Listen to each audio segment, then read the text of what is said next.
It was the 7th month of the war. Lakshman knew death now. He had been close to it because of one man, Meghnad, but not today.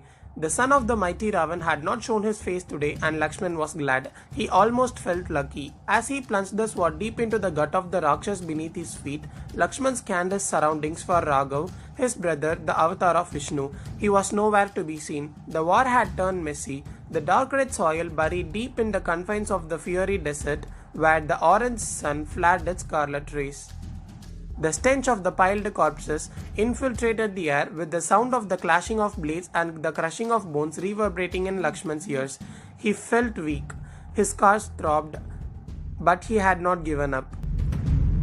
Lakshman felt someone grabbing him from behind, massive arms holding him tightly, squeezing his lungs out.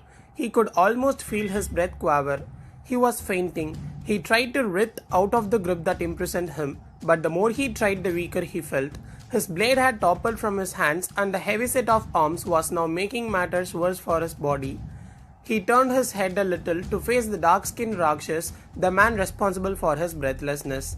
With all his might, he pushed himself back, rooting his right foot on the ground, and then struggled more, desperately trying to lean towards one of the fallen daggers, but his efforts went in vain. He called out to his Varnar soldiers, but they were busy fighting their own battles, and before he could do anything more, he heard it.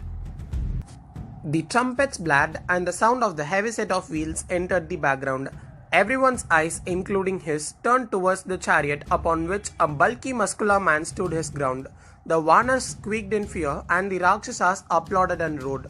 And he knew why. It was none other than Indrajit, also known as Meghnad, the unparalleled warrior in this war. He was tall, and he had a black breastplate over which a shining orb gleamed. He wore a tilak on his forehead with a red bindi, which was similar to the marks on the foreheads of those who worshipped Lord Shiva. His skin was as dark as charcoal, while he sported a thick bushy moustache. He had two swords, one dangling from his hip and another latched onto his back, sheathed in his cupboard of pigskin. "Kill him, my prince," cried the Rakshas who was holding on to Lakshman. Lakshman tried to push himself away from the Rakshas but failed. He frantically searched for someone on his side in the crowd, hoping someone would come to his rescue. But there were none. Meghnad came forward as his army continued to fight the Varnars, his hulking presence towering over the frozen figure of Lakshman. Lakshman saw the subtle features of the Ravanputra, his light grey eyes highlighted with a scar across his left eyebrow. "Kill him, my prince," the Rakshas sneered again. Lakshman would have used his charms, but not today. Indrajit earned his reputation not by being fooled, but by being decisive in his actions. And this quality of his was evident when he pulled out his sword and swung it in Lakshman's direction. Lakshman closed his eyes. As fear choked him, his heartbeat rose, and for a moment he wanted to feel pain but couldn't. Perplexed, he opened his eyes, and he found the Rakshasa's grip loosening as the sword wavered while stuck in his head, blood spurting as it fell down flat on the floor. The Rakshas was killed by his own prince Meghnad. He was the wielder of several atomic weapons and invincible to the point where his involvement meant the victory of his father.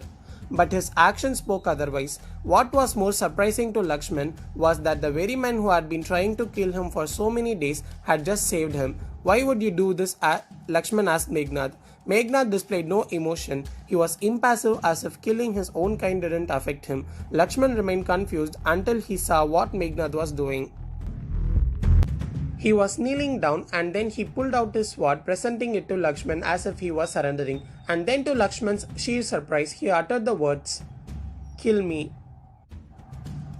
And to know why Meghnad surrendered himself, keep listening to the upcoming podcast till the end.